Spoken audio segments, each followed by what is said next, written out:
저 사람이 설마. 55의 할머니 선아는 남편의 장례식장에서 한 남자를 보고 얼어붙었습니다. 검은 정장을 입은 35살의 백만장자가 고개를 숙여 인사하는 순간이었어요. 그의 하얀 셔츠 깃 사이로 드러난 목덜미, 거기에 세 개의 점이 일직선으로 나란히 놓여 있었습니다. 선아의 가슴이 무너져 내렸어요. 10년 전 동해바다에서 잃어버린 8살 아들에게만 있던 그 독특한 점이었습니다. 하지만 말도 안 됐습니다. 저 남자는 국내 대기업 유니온 그룹의 회장이었습니다. 나이도 신분도 모든 게 달랐습니다. 그런데 왜 선아의 손은 떨리고 심장은 미친 듯이 뛰는 걸까요? 사연 시작하기 전에 구독과 좋아요로 응원 부탁드립니다. 사연의 삶을 찾아주신 모든 분들께 진심으로 감사드립니다. 장례식장의 공기는 무겁고 답답했습니다. 하얀 국화향과 향 연기가 뒤섞여 목을 조여왔어요. 선아는 검은 상복을 입고 영정 사진 옆에 앉아 있었습니다. 남편 노영의 온화한 미소가 담긴 사진이 그녀를 내려다보고 있었죠. 고인의 명복을 빕니다. 낮고 묵직한 목소리가 들렸습니다. 선아는 고개를 들었어요. 장례식장 입구에서 한 남자가 천천히 걸어 들어오고 있었습니다. 검은색 정장에 짙은 회색 넥타이를 맨 그의 모습은 주변의 어떤 조문객보다 단정했어요. 35살쯤 되어 보이는 그 남자는 곧게 뻗은 어깨와 차분한 걸음걸이로 제단 앞까지 다가왔습니다. 선아는 무심코 고개를 숙여 답례를 했습니다. 그런데 남자가 고개를 숙이는 순간 선아의 시선이 그의 목에 멈췄어요. 하얀 셔츠 깃 사이로 드러난 목덜미에 세 개의 작은 점이 보였습니다. 일직선으로 나란히 놓인 세 개의 점. 마치 별자리처럼 정확한 간격으로 배열된 그 점들. 선아의 손이 떨렸습니다. 무릎 위에 얹은 손이 부들부들 떨리기 시작했어요. 심장이 쿵쾅거리며 귓가를 때렸습니다. 입술이 바짝 말라서 침을 삼키려 해도 목이 메었어요. 아니야, 그럴 리 없어. 선아는 속으로 중얼거렸습니다. 하지만 눈은 그 남자의 목을 떠나지 못했어요. 남자가 분향을 하고 절을 올리는 동안에도 선아의 시선은 그 세 개의 점에 고정되어 있었습니다. 10년 전 동해 바닷가에서 찍은 사진이 떠올랐습니다. 8살 민재가 파도에 발을 담그고 깔깔 웃던 그날이었어요. 선아는 아들의 등을 씻겨주다가 목덜미에 있는 세 개의 점을 발견했었죠. 엄마, 이건 뭐예요? 민재가 거울을 보며 물었을 때 선아는 웃으며 대답했습니다. 별자리야. 우리 민재만의 특별한 별자리. 그 점들은 너무나 독특해서 한 번 보면 잊을 수 없었습니다. 세 개의 점이 정확히 3mm 간격으로 목덜미 왼쪽에 일직선으로 놓여 있었어요. 의사는 그게 드문 모반이라고 했습니다. 수천 명 중 한 명꼴로 나타나는 특이한 배열이라고 했죠. 그리고 그로부터 석 달 후, 민재는 바다에서 실종되었습니다.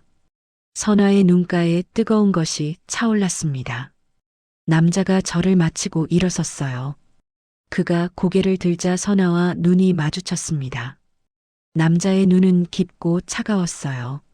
낯선 사람을 대하는 정중하지만 거리를 두는 시선이었습니다. 고인과는 어떤 사이셨습니까?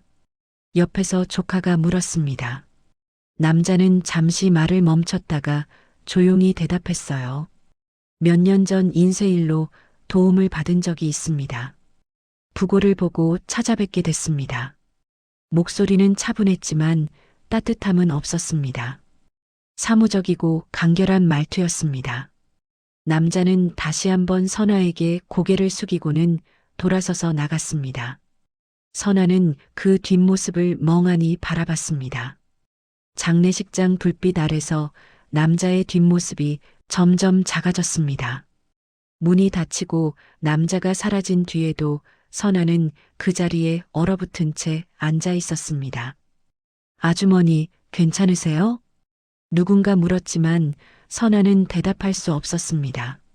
머릿속이 하얗게 비었다가 갑자기 10년 전의 기억들이 쏟아져 들어왔어요. 2015년 7월, 동해 바닷가였습니다. 가족여행으로 간 그곳에서 민재는 파도를 따라 너무 멀리 나갔어요. 민재야, 위험해. 선아가 소리쳤지만 파도 소리에 묻혔습니다. 갑자기 큰 파도가 밀려왔고 민재는 그 파도에 휩쓸려 갔습니다. 해경이 나흘 동안 수색을 했지만 아무것도 찾지 못했습니다. 옷가지 하나, 신발 한 짝도 떠오르지 않았어요. 바다는 민재를 완전히 삼켜버렸습니다. 선아는 석 달 동안 바닷가를 떠나지 못했습니다. 매일 새벽마다 해변을 걸으며 아들의 이름을 불렀어요. 민재야, 엄마야, 어디 있니? 파도 소리만이 대답할 뿐이었죠. 남편 노영은 선아를 집으로 데려갔습니다. 여보, 이제 받아들여야 해요. 민재는 우리 곁을 떠났어요. 하지만 선아는 받아들일 수 없었습니다. 밤마다 꿈에서 민재를 봤어요. 파도 속에서 손을 내미는 아들의 모습이 눈에 선했습니다. 세월이 흘렀습니다. 1년이 지나고 2년이 지나고 5년이 지났어요. 선아는 학교로 돌아가 아이들을 가르쳤습니다. 웃고 밥을 먹고 살아갔어요. 하지만 마음 한구석에는 늘 빈 공간이 있었습니다. 민재가 있어야 할 자리였죠. 그리고 10년이 흘렀습니다. 이제 남편마저 세상을 떠났어요. 70을 바라보던 노영은 지난달 심장마비로 갑자기 쓰러졌습니다. 병원에 도착했을 때는 이미 늦었어요. 선아는 또 한 번 사랑하는 사람을 잃었습니다. 아주머니, 물 좀 드세요. 조카가 종이컵에 물을 따라 건넸습니다. 선아는 떨리는 손으로 컵을 받아들었어요. 물을 한 모금 마셨지만 목으로 넘어가지 않았습니다. 목구멍이 꽉 막힌 것 같았어요. 선아는 핸드백에서 낡은 지갑을 꺼냈습니다. 지갑 안쪽 칸에 접힌 사진 한 장이 들어 있었어요. 조심스럽게 펼쳤습니다. 바닷가에서 찍은 민재의 사진이었죠. 8살 민재가 파란 티셔츠를 입고 환하게 웃고 있었습니다. 선아는 사진을 가슴에 꼭 안았습니다. 민재야, 엄마가 방금 이상한 걸 봤어. 내 점과 똑같은 점을 가진 사람을 봤단다. 속삭이듯 중얼거렸지만 곧 고개를 저었어요. 아니야, 내가 너무 힘들어서 헛것을 본 거겠지. 하지만 그 세 개의 점은 너무나 선명했습니다. 10년 동안 매일 밤 꿈에서 봐온 그 점들과 똑같았어요. 위치도 간격도 크기도 완벽하게 일치했습니다. 선아는 떨리는 손으로 사진을 다시 지갑에 넣었습니다. 심장이 아직도 빠르게 뛰고 있었어요. 머리로는 말도 안 되는 일이라고 생각했지만 가슴 깊은 곳에서는 무언가가 울부짖고 있었습니다. 혹시? 선아는 입술을 깨물었습니다. 희망은 때로 가장 잔인한 고문이라는 걸 알고 있었어요. 10년 동안 수없이 희망을 품었다가 절망에 빠졌습니다. 민재를 닮은 아이를 보면 뛰쳐나가 확인했고 목덜미에 점이 있는 사람을 보면 가슴이 떨렸어요. 하지만 매번 아니었습니다. 이번에도 그럴 거예요. 단지 우연의 일치일 뿐이라고 스스로를 다독였습니다. 하지만 선아는 알고 있었습니다. 이번에는 그냥 넘어갈 수 없다는 것을. 그 남자의 얼굴, 목소리, 그리고 무엇보다 그 세 개의 점이 너무나 생생하게 기억에 남았습니다. 밤이 깊어갔습니다. 조문객들이 하나둘 돌아가고 장례식장은 조용해졌어요. 선아는 영정사진 앞에 혼자 남아 남편의 얼굴을 바라봤습니다. 여보, 당신이라면 뭐라고 했을까요? 내가 미쳤다고 했을까요? 아니면 확인해 보라고 했을까요? 대답은 없었습니다. 다만 어디선가 파도 소리가 들리는 것 같았어요. 10년 전 그날 민재를 삼켜버린 그 파도 소리가 귓가에 맴돌았습니다. 장례를 치르고 사흘이 지났습니다. 선아는 빈 집으로 돌아왔어요. 남편이 떠난 집은 너무나 조용했습니다. 시계 초침 소리만이 거실을 가득 채웠죠. 선아는 소파에 앉아 핸드폰을 꺼냈습니다. 떨리는 손가락으로 검색창에 이름을 입력했어요. 윤도현. 장례식장 방명록에 적힌 그 이름이었습니다. 검색 결과가 쏟아졌습니다. 유니온 그룹 회장 윤도현. 국내 굴지의 대기업을 이끄는 젊은 경영인. 35의 나이에 그룹을 물려받아 3년 만에 매출을 2배로 늘렸다는 기사가 가득했어요. 선아는 사진을 하나씩 클릭했습니다. 정장을 입고 기자회견을 하는 모습, 시상식에서 상을 받는 모습, 자선 행사에 참석한 모습. 모든 사진 속에서 도연은 차갑고 완벽한 표정을 짓고 있었어요. 미소를 지을 때조차 눈에는 온기가 없었습니다. 이 사람이 정말. 선아는 중얼거리다가 말을 멈췄습니다. 가슴속에서 무언가가 요동쳤어요. 희망과 두려움이 뒤섞인 감정이었습니다. 선아는 더 깊이 파고들었습니다. 윤도현의 출생 기록을 찾아보려 했지만 쉽지 않았어요. 그의 과거에 대한 정보는 놀라울 정도로 적었습니다. 대학 입학 전 기록은 거의 찾을 수 없었어요. 한 경제 잡지 인터뷰 기사가 눈에 들어왔습니다. 기자가 물었어요. 어린 시절은 어땠습니까? 도연의 대답은 간결했습니다. 기억하고 싶지 않은 시간들이었습니다. 지금의 제가 있기까지 많은 분들의 도움이 있었습니다. 선아는 화면을 응시했습니다. 기억하고 싶지 않은 시간. 그 말이 가슴에 꽂혔어요. 민재도 그랬을까요? 바다에서 살아났다면 혼자 헤매던 시간들을 기억하고 싶지 않았을까요? 아니야, 말도 안 돼. 선아는 핸드폰 화면을 껐습니다. 두 손으로 얼굴을 감쌌어요. 눈가가 뜨거웠습니다. 10년 동안 수없이 겪은 일이었어요. 희망을 품었다가 실망하는 일. 그때마다 마음은 조금씩 부서졌습니다. 내가 미친 거야. 반지점 세 개가 비슷하다고 해서. 하지만 머릿속에서는 계속 그 장면이 재생됐습니다. 도연이 고개를 숙일 때 드러난 목덜미. 일직선으로 나란히 놓인 세 개의 점. 그 점들의 위치, 간격, 크기가 너무나 선명하게 기억났어요. 선아는 일어나 안방으로 갔습니다. 옷장 깊숙한 곳에서 낡은 상자를 꺼냈어요. 먼지가 수북이 쌓인 상자였습니다. 뚜껑을 열자 민재의 물건들이 나왔습니다. 작은 운동화, 색바랜 티셔츠, 그림책, 장난감 자동차. 선아는 하나하나 만져봤어요. 손끝에 닿는 감촉이 낯설면서도 그리웠습니다. 상자 바닥에 앨범이 있었습니다. 선아는 천천히 펼쳤어요. 민재의 첫 돌 사진, 유치원 입학식 사진, 가족여행 사진. 페이지를 넘길 때마다 눈물이 흘러내렸습니다. 그리고 마지막 페이지. 동해 바닷가에서 찍은 사진이 있었어요. 민재가 파도를 향해 뛰어가는 뒷모습이었습니다. 파란 하늘, 하얀 파도, 그리고 신나게 웃던 아들의 모습. 선아는 사진을 가슴에 안았습니다. 민재야, 엄마가 이상한 거지? 내가 그 사람일 리 없겠지? 속삭였지만 대답은 없었어요. 밤이 깊어갔습니다. 선아는 잠들 수 없었습니다. 침대에 누워 천장을 바라봤어요. 어둠 속에서 도연의 얼굴이 떠올랐습니다. 차갑고 냉정한 눈빛. 민재의 눈은 그렇지 않았어요. 늘 반짝이고 따뜻했습니다. 다른 사람이야. 완전히 다른 사람이야. 하지만 가슴은 다르게 말하고 있었습니다. 심장이 빠르게 뛰었어요.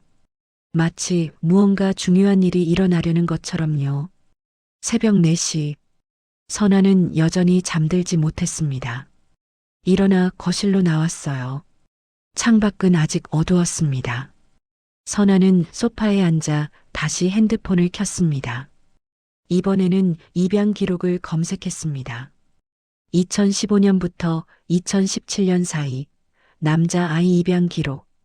하지만 개인정보 보호 때문에 자세한 내용은 나오지 않았어요. 선아는 다른 방법을 생각했습니다. 도연의 학력을 확인했어요. 그는 서울의 한 명문 고등학교를 나왔습니다. 입학 연도는 2008년. 그때 도연의 나이는 18이었어요. 선아는 계산을 해봤습니다. 민재가 실종된 건 2015년. 그때 민재는 8살이었어요. 만약 민재가 살아있다면 지금 18살이어야 했습니다. 하지만 도연은 35이었어요. 봐, 나이도 안 맞잖아. 내가 착각한 거야. 선아는 안도의 한숨을 쉬었습니다. 하지만 그 안도감은 오래가지 않았어요. 곧 다른 의문이 떠올랐습니다. 입양된 아이라면 출생 기록이 바뀔 수 있지 않을까요? 나이도 정확하지 않을 수 있지 않을까요? 아니야, 그건 너무 억지야. 선아는 고개를 저었습니다. 하지만 마음 한구석에서는 계속 의심이 자라났어요. 작은 씨앗처럼 시작된 의심이 점점 커져서 가슴을 채웠습니다. 동이 트기 시작했습니다. 회색빛 새벽 하늘이 창문을 통해 보였어요. 선아는 창가로 다가갔습니다. 멀리 지평선이 보였어요. 어디선가 파도 소리가 들리는 것 같았습니다. 민재야, 정말 내가 아니지? 선아는 창문에 이마를 댔습니다. 차가운 유리가 뜨거운 이마를 식혀줬어요. 눈물이 또다시 흘러내렸습니다. 10년입니다. 10년 동안 선아는 매일 아들을 그리워했어요. 길에서 비슷한 나이 또래의 아이를 보면 가슴이 미어졌습니다.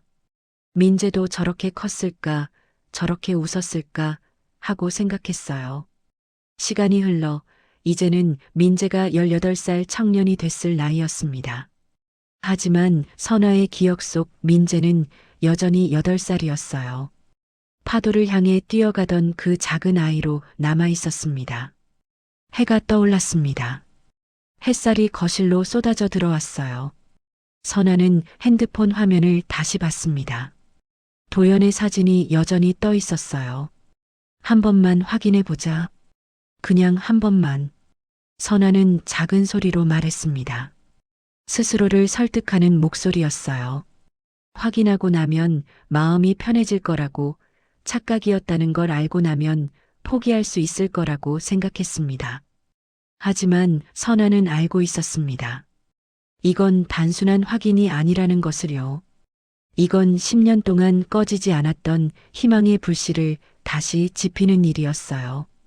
그리고 그 불씨는 자칫 선아를 태워버릴 수도 있었습니다. 선아는 핸드폰으로 유니온그룹 본사 전화번호를 검색했어요. 손가락이 화면 위에서 멈췄습니다. 전화를 걸어야 할까요? 말아야 할까요? 나중에 후회하는 것보다는 낫겠지. 선아는 숨을 깊게 들이마셨습니다. 그리고 전화번호를 눌렀어요. 신호음이 울렸습니다. 한 번, 두 번, 세 번. 유니온그룹입니다. 밝은 목소리가 들렸습니다. 선아는 입술을 떨었어요. 목소리가 나오지 않았습니다. 여보세요? 유니온그룹입니다. 아, 선아는 겨우 입을 열었습니다. 목소리가 갈라졌어요. 윤도현 회장님과 통화하고 싶은데요. 회장님과의 통화는 사전 약속이 필요합니다. 어떤 용건이신가요? 선아는 말문이 막혔습니다. 뭐라고 말해야 할까요? 당신 회장님이 혹시 제 아들일지도 모른다고 말할까요? 죄송해요. 나중에 다시 연락드리겠습니다. 선아는 전화를 끊었습니다. 손이 부들부들 떨렸어요. 심장이 터질 것 같았습니다. 직접 찾아가야 했습니다. 전화로는 안 됐어요. 도연의 얼굴을 다시 봐야 했습니다. 그 목의 점을 다시 확인해야 했어요. 선아는 옷장에서 외출복을 꺼냈습니다. 검은색 블라우스와 회색 치마를 입었어요. 거울을 봤습니다. 55의 얼굴에는 주름이 깊게 패여 있었습니다. 하얀 머리카락도 늘었어요. 내가 제정신인가? 선아는 거울 속 자신에게 물었습니다. 하지만 돌아서서 가방을 들었어요. 가방 안에 민재의 사진을 넣었습니다. 혹시 모르니까요. 현관문을 나서는 순간 파도 소리가 다시 들렸습니다. 10년 전 그날의 파도 소리. 민재를 삼켜버린 그 무서운 소리가 귓가를 맴돌았어요. 유니온 그룹 본사는 강남 한복판에 있었습니다. 30층 높이의 유리 건물이 아침 햇살을 받아 반짝였어요. 선아는 건물 앞에 서서 고개를 들어 올려다봤습니다. 건물이 너무 높아서 꼭대기가 구름에 닿을 것 같았어요. 선아는 가방을 꽉 움켜쥐었습니다. 가방 안에는 민재의 사진이 들어 있었어요. 낡은 앨범도 함께 가져왔습니다. 혹시 모르니까요. 증거가 필요할지도 모르니까요. 들어가자. 여기까지 왔는데. 선아는 스스로에게 말했습니다. 하지만 발이 떨어지지 않았어요. 다리가 후들거렸습니다. 심장이 너무 빠르게 뛰어서 숨쉬기가 힘들었어요. 주변을 지나가는 사람들이 선아를 흘끗 쳐다봤습니다. 정장을 입은 젊은 직장인들이 바쁘게 건물로 들어갔어요. 선아의 낡은 옷차림과 초라한 가방이 이곳과 어울리지 않았습니다. 실례합니다. 길을 좀 비켜주시겠어요? 한 남자가 정중하게 말했습니다. 선아는 화들짝 놀라 옆으로 비켰어요. 남자는 고맙다는 인사도 없이 빠르게 지나갔습니다. 선아는 깊게 숨을 들이마셨습니다. 그리고 떨리는 다리를 억지로 움직여 건물 안으로 들어갔어요. 로비는 넓고 화려했습니다. 대리석 바닥이 거울처럼 빛났어요. 높은 천장에는 큰 샹들리에가 매달려 있었습니다. 정면에는 유니온 그룹이라는 금색 글씨가 벽에 붙어 있었어요. 안내 데스크에 젊은 여직원이 앉아 있었습니다. 선아는 천천히 다가갔어요. 여직원은 밝은 미소를 지으며 물었습니다. 어서 오세요. 무엇을 도와드릴까요? 저 윤도현 회장님을 뵙고 싶은데요. 선아의 목소리가 떨렸습니다. 여직원의 미소가 조금 굳었어요. 회장님과의 면담은 사전 예약이 필요합니다. 예약하셨나요? 아니요. 그런데 꼭 뵈어야 할 일이 있어서요. 죄송하지만 예약 없이는 어렵습니다. 어떤 용건이신지 말씀해 주시면 담당 부서로 연결해 드리겠습니다. 선아는 입술을 깨물었습니다. 뭐라고 말해야 할까요? 이 사람에게 뭐라고 설명해야 할까요? 저 개인적인 일입니다. 아주 중요한 일이에요. 개인적인 일이시라면 더욱 예약이 필요합니다. 회장님 일정이 아주 빡빡하셔서요. 여직원의 목소리에 거절의 뉘앙스가 분명했습니다. 선아는 가방을 꺼내 민재의 사진을 꺼냈어요. 이것 좀 봐주세요. 제 아들입니다. 10년 전에 실종됐어요. 혹시 회장님이 죄송합니다만 여기서는 그런 상담을 받지 않습니다. 경찰에 신고하시는 게 좋을 것 같습니다. 여직원의 말투가 차갑게 변했습니다. 선아를 바라보는 눈빛에 경계심이 서려 있었어요. 마치 선아를 이상한 사람 취급하는 것 같았습니다. 제발이요. 딱 5분만이라도요. 선아의 목소리가 간절했습니다. 하지만 여직원은 고개를 저었어요. 안 됩니다. 보안 요원을 부르겠습니다. 바로 그때였습니다. 엘리베이터 문이 열리며 도연이 나타났어요. 검은색 정장에 회색 넥타이를 맨 그의 모습은 위엄이 있었습니다. 비서 2명이 그를 따라 걸었어요. 선아의 심장이 멎는 듯 했습니다. 도연이었어요. 장례식장에서 봤던 그 남자였습니다. 회장님이십니다. 선아는 무의식적으로 그에게 다가갔습니다. 여직원이 선아의 팔을 잡았지만 선아는 뿌리쳤어요. 윤도현 회장님. 선아의 외침에 로비에 있던 사람들이 모두 돌아봤습니다. 도연도 걸음을 멈추고 선아를 바라봤어요. 그의 눈에 당혹스러움이 스쳤습니다. 저 장례식장에서 배웠던 사람입니다. 잠깐만 시간을 내주실 수 있을까요? 선아가 다가가자 비서들이 앞을 막아섰습니다. 도연은 잠시 선아를 응시했어요. 그의 눈빛은 차갑고 날카로웠습니다. 무슨 일이십니까? 목소리는 낮고 냉정했습니다. 선아는 떨리는 손으로 사진을 내밀었어요. 제 아들입니다. 10년 전에 바다에서 실종됐어요. 그런데 회장님을 보니 선아는 말을 잇지 못했습니다. 목이 메었어요. 눈물이 차올랐습니다. 도연의 표정이 굳었습니다. 그는 사진을 보지도 않았어요. 대신 비서에게 고개를 돌렸습니다. 이분을 회의실로 안내해 드리세요. 5분 드리겠습니다. 회장님, 하지만 10시에 이사회가. 알고 있습니다. 도연은 짧게 말하고 먼저 걸어갔습니다. 비서가 선아에게 손짓했어요. 이쪽으로 오시죠. 선아는 비서를 따라 엘리베이터를 탔습니다. 20층까지 올라가는 동안 아무도 말하지 않았어요. 엘리베이터 안은 무거운 침묵으로 가득했습니다. 20층에서 내려 복도를 지나 작은 회의실로 들어갔습니다. 유리로 된 벽 너머로 서울 시내가 한눈에 보였어요. 선아는 창가에 서서 밖을 바라봤습니다. 저 아래 개미처럼 작은 사람들이 움직이고 있었어요. 문이 열리며 도연이 들어왔습니다.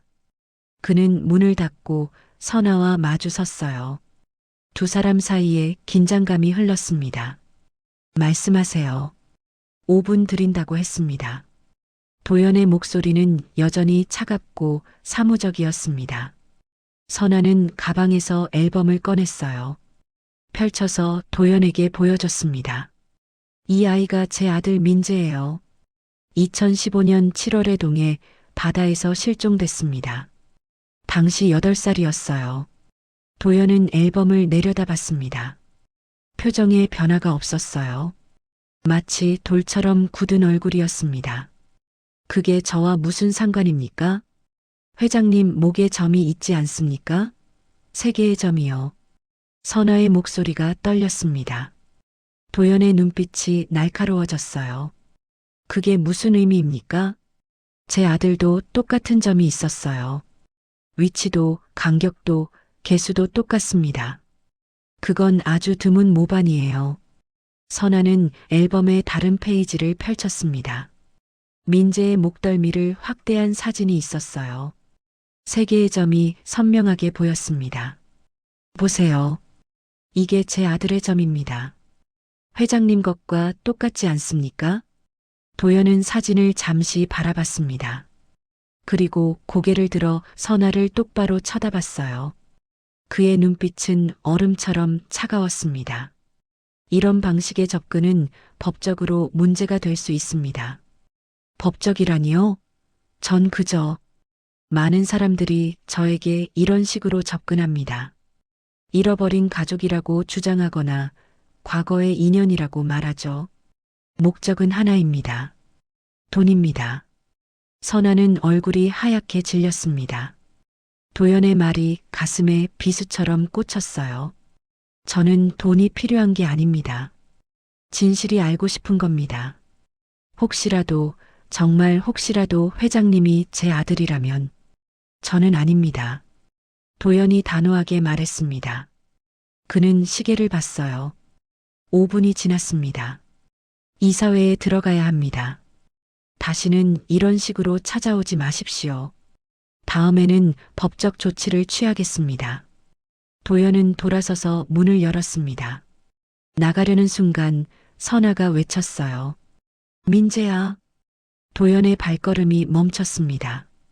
아주 짧은 순간이었어요. 하지만 선아는 봤습니다. 그의 어깨가 미세하게 떨리는 것을요. 도연은 뒤돌아보지 않았습니다. 그대로 문을 나가 복도로 사라졌어요. 선아는 그 자리에 주저앉았습니다. 다리에 힘이 풀려 더 이상 서 있을 수 없었어요. 눈물이 주르르 흘러내렸습니다. 민재야. 선아는 작은 소리로 울먹였습니다. 창밖으로 보이는 하늘이 흐려 보였어요. 아니, 선아의 눈에 눈물이 가득 차서 모든 게 흐릿하게 보였습니다. 비서들이 뒤따라왔지만 그는 아무 말도 하지 않았어요. 머릿속이 복잡했습니다. 민재. 그 이름이 귓가에 맴돌았어요. 낯선데 낯설지 않은 이름이었습니다. 마치 아득한 과거 어디선가 들었던 것 같은 느낌이었어요. 회장님, 괜찮으십니까? 비서가 조심스럽게 물었습니다. 도연은 고개를 끄덕였어요. 문제 없습니다. 이사회 자료 준비됐습니까? 네, 모두 준비됐습니다. 도연은 이사회실 문을 열고 들어갔습니다. 긴 테이블 주변에 이사들이 앉아 있었어요. 모두 일어나 도연을 맞이했습니다. 회장님 오셨습니까? 시작하시죠. 도연은 상석에 앉았습니다. 하지만 집중할 수 없었어요. 이사들의 보고가 귀에 들어오지 않았습니다. 머릿속에는 계속 그 여자의 얼굴이 떠올랐어요. 간절한 눈빛, 떨리는 목소리, 그리고 낡은 앨범 속의 사진. 바닷가에서 웃고 있던 아이의 모습이 뇌리에 박혔습니다. 회장님? 누군가 불렀습니다. 도연은 정신을 차리고 고개를 들었어요. 죄송합니다. 다시 설명해 주시겠습니까? 이사들이 서로 눈빛을 주고받았습니다. 윤도현 회장이 회의 중에 딴 생각을 하다니 처음 있는 일이었어요. 회의가 끝났습니다. 도연은 회장실로 돌아와 의자에 깊이 앉았어요. 창밖을 내다봤습니다. 서울 시내가 한눈에 보였지만 아무것도 눈에 들어오지 않았습니다. 도연은 책상 서랍을 열었습니다. 오래된 사진 한 장이 들어 있었어요. 흑백 사진이었습니다. 어린 도연이 한 노부부와 함께 찍은 사진이었어요. 그것이 도연이 가진 유일한 과거였습니다. 도연은 10살 때 그 노부부에게 입양됐어요. 그 이전의 기억은 없었습니다. 아니, 있었지만 지워버렸습니다. 병원 침대, 하얀 천장, 소독약 냄새, 단편적인 기억들만 남아 있었어요. 그리고 바다, 끝없이 펼쳐진 바다와 거친 파도 소리. 그 기억이 악몽처럼 도연을 괴롭혔습니다. 양부모는 좋은 분들이었습니다. 도연을 친자식처럼 키워줬어요. 좋은 학교에 보내주고 필요한 모든 것을 제공해줬습니다. 그리고 20년 전 교통사고로 세상을 떠났어요. 도연은 25의 나이에 유니온 그룹을 물려받았습니다. 그리고 10년 동안 미친 듯이 일했어요. 과거를 잊기 위해서였습니다. 기억하고 싶지 않은 그 시간들을 묻어버리기 위해서였죠. 회장님, 법무팀 김 이사님이 뵙고 싶다고 합니다. 비서의 목소리가 들렸습니다. 도연은 사진을 서랍에 넣고 문을 닫았어요. 들어오라고 하세요. 문이 열리고 50대 중반의 남자가 들어왔습니다. 법무팀 이사였어요. 회장님, 오늘 아침 일에 대해 보고 드리려고 왔습니다. 무슨 일입니까? 로비에서 소란을 피운 그 여성 말입니다. CCTV를 확인했는데 특별한 정과 기록은 없습니다. 다만 10년 전 아들을 잃으신 분이라고 합니다. 실종 신고 기록이 있습니다. 도연은 잠시 말이 없었습니다. 법무팀 이사가 조심스럽게 말을 이었어요. 법적 조치를 취하시겠습니까? 무고죄나 업무 방해로 고소할 수 있습니다. 아닙니다. 도연의 대답은 단호했습니다. 그냥 두세요. 다시 오지 않을 겁니다. 하지만 이런 선례를 남기면 괜찮습니다. 더 이상 이 건에 대해 보고하지 마세요. 법무팀 이사는 의아한 표정을 지었지만 고개를 숙였어요. 알겠습니다. 이사가 나가고 도연은 혼자 남았습니다. 조용한 회장실에 시계 소리만 울렸어요. 도연은 컴퓨터를 켰습니다. 검색창에 이름을 쳤어요. 김선아. 그 여자의 이름이었습니다. 검색 결과가 나왔습니다. 초등학교 교사였다가 퇴직한 여성. 남편은 최근 사망. 아들은 10년 전 실종. 도연은 더 파고들었습니다. 신문 기사를 찾았어요. 2015년 7월 동해 바닷가에서 실종된 8살 남자아이. 나흘간의 수색 끝에 발견하지 못했다는 내용이었습니다. 기사에 사진이 있었습니다. 실종된 아이의 사진이었어요. 밝게 웃고 있는 아이. 파란 티셔츠를 입고 있었습니다. 도연은 화면을 멍하니 바라봤습니다. 그 아이의 눈이 어딘지 모르게 익숙했어요. 거울에서 보던 자신의 어린 시절 눈과 비슷한 것 같았습니다. 말도 안 돼. 도연은 중얼거렸습니다.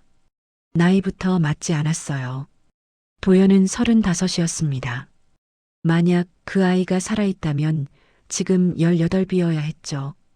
하지만 머릿속 한구석에서 의문이 피어올랐습니다. 입양될 때 도연의 나이는 정확하지 않았어요. 병원 기록도 불분명했습니다. 양부모는 도연의 생일을 임의로 정했어요. 아니야. 도연은 컴퓨터를 껐습니다. 생각하고 싶지 않았어요. 과거를 파헤치고 싶지 않았습니다. 그날 밤 도연은 집에 돌아왔습니다.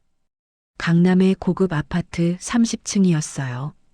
넓은 거실에는 비싼 가구들이 놓여 있었지만 온기가 없었습니다.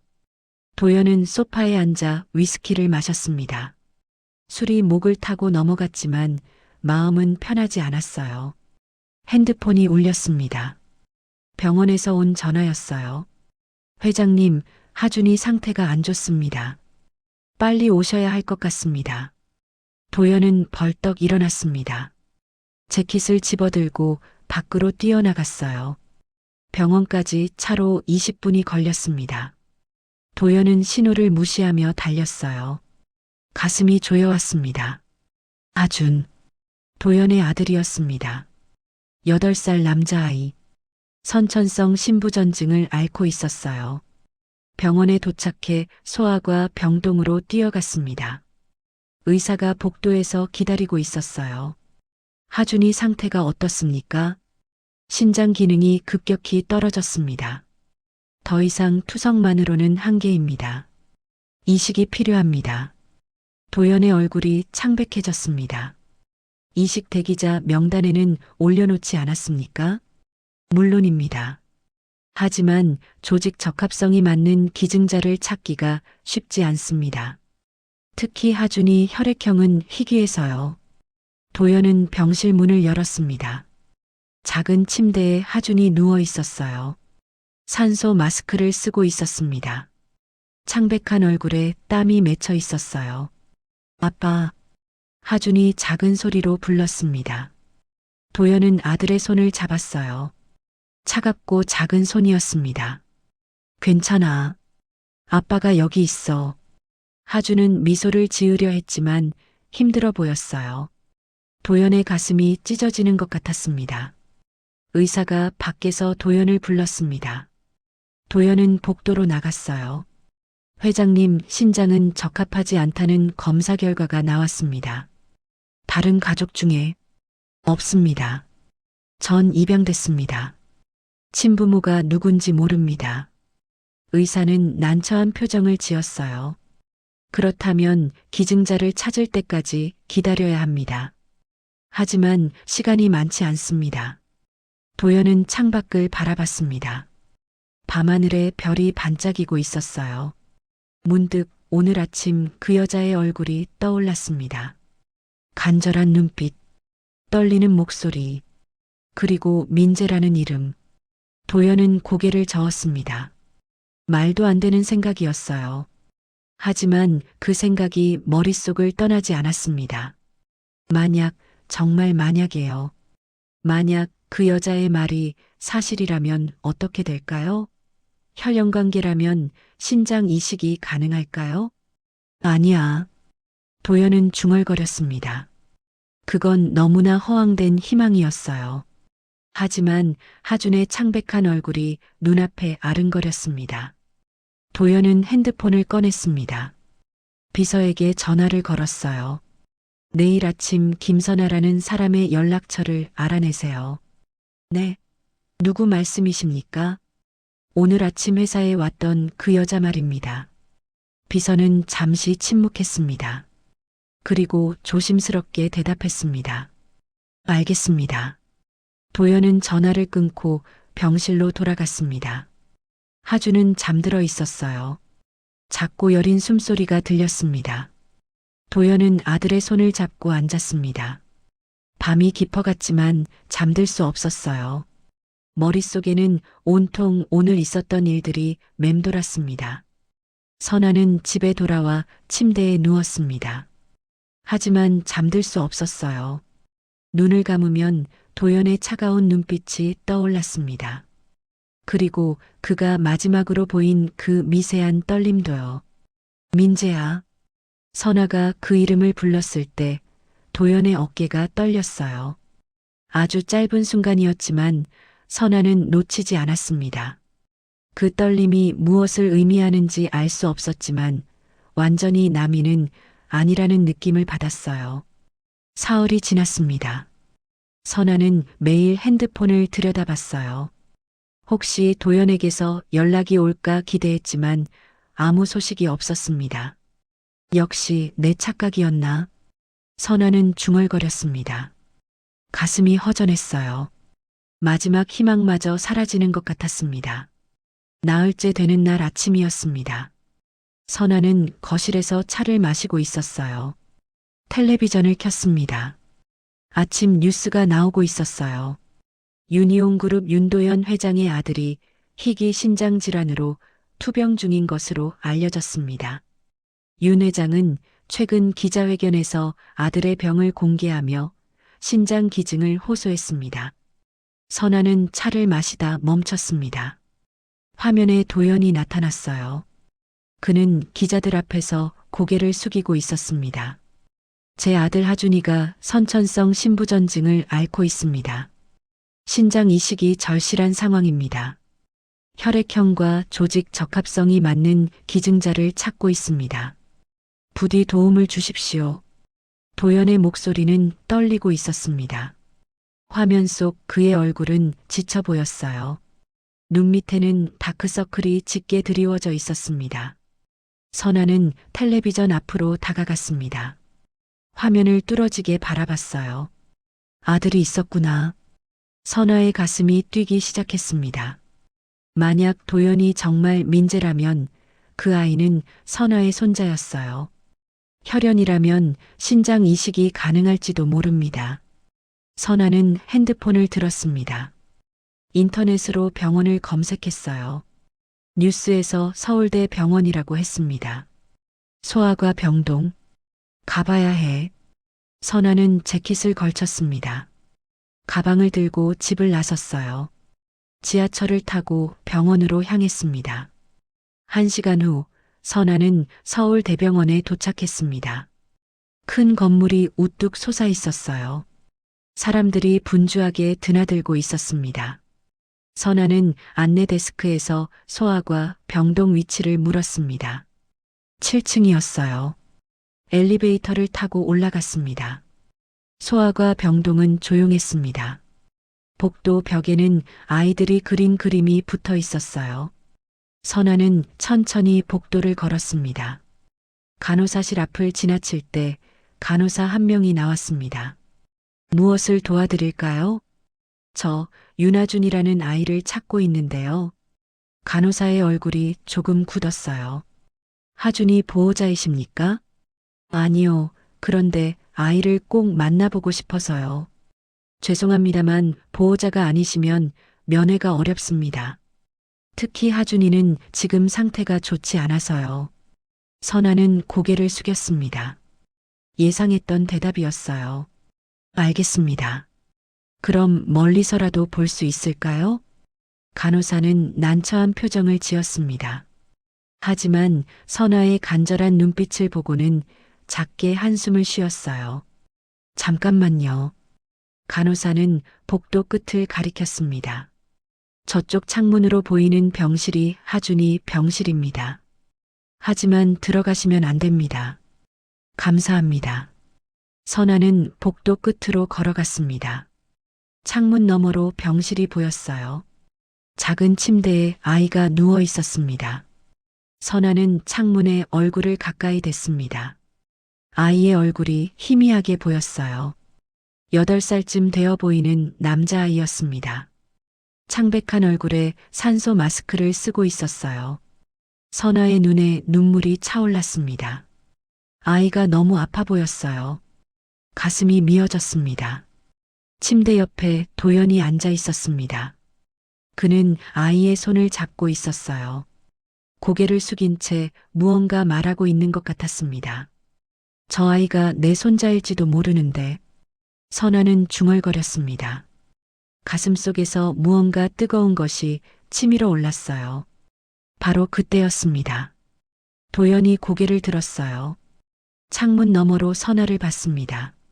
두 사람의 눈이 마주쳤어요. 도연은 놀란 표정을 지었습니다. 곧 자리에서 일어나 병실을 나왔습니다. 복도로 나와 선아에게 다가왔습니다. 어떻게 여기를? 도연의 목소리는 낮았습니다. 화가 난 것 같지는 않았어요. 다만 지쳐 보였습니다. 뉴스를 봤습니다. 아드님이 많이 아프시다고요. 선아는 조심스럽게 말했습니다. 도연은 대답하지 않았어요. 그는 창문 너머 병실을 바라봤습니다. 하준이가 제 전부입니다.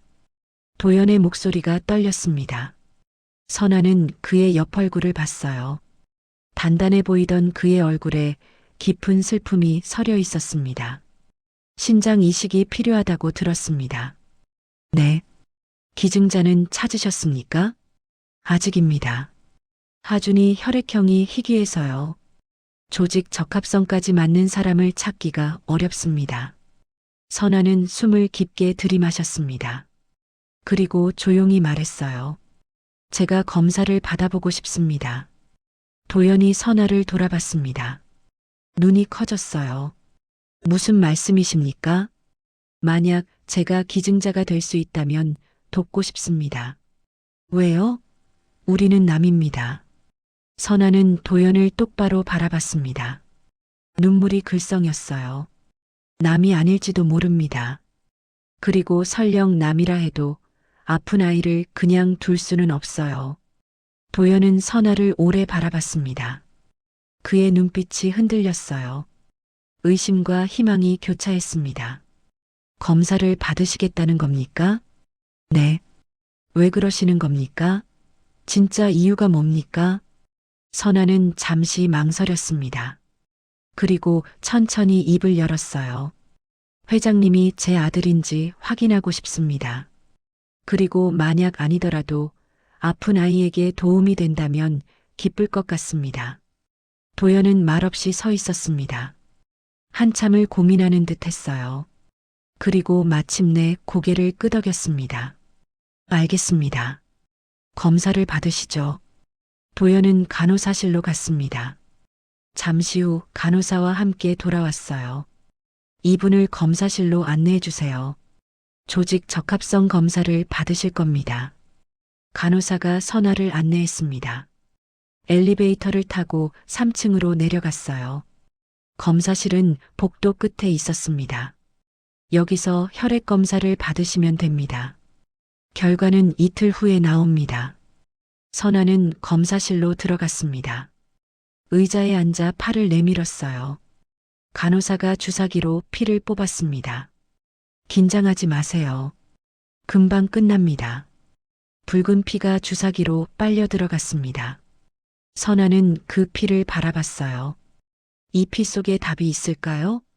도연이 정말 민재인지, 그리고 하준이를 살릴 수 있을지. 검사가 끝났습니다. 선아는 검사실을 나와 복도를 걸었어요. 도연이 복도에서 기다리고 있었습니다. 검사 받으셨습니까? 네.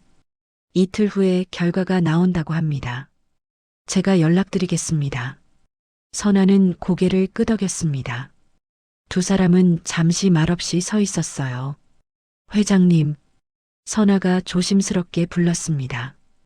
혹시 어릴 적 기억나는 게 있으신가요? 바다 같은 거요. 도연의 얼굴이 굳었습니다. 그는 대답하지 않았어요. 하지만 그의 눈빛이 흔들렸습니다. 기억하고 싶지 않습니다. 도연은 짧게 말하고 돌아섰습니다. 엘리베이터를 타고 올라갔어요. 선아는 그 자리에 서서 엘리베이터 문이 닫히는 것을 봤습니다. 가슴이 두근거렸어요. 민재야, 정말 내가 맞니? 선아는 작은 소리로 물었습니다.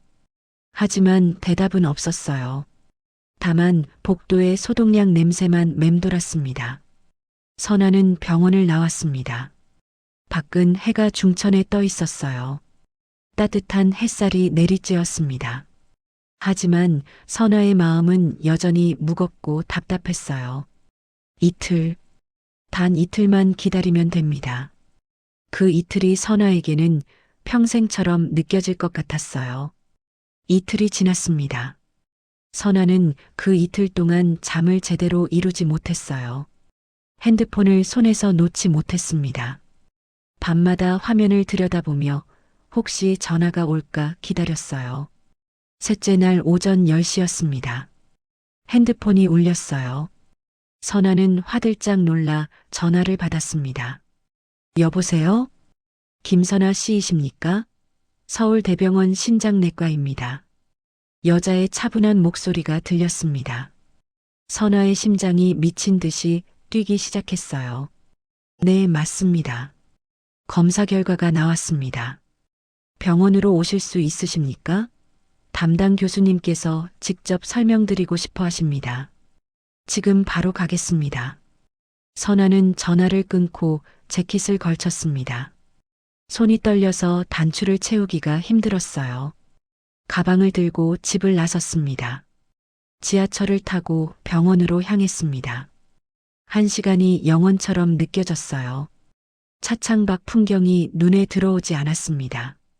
머릿속은 온통 검사 결과 생각뿐이었어요. 병원에 도착했습니다.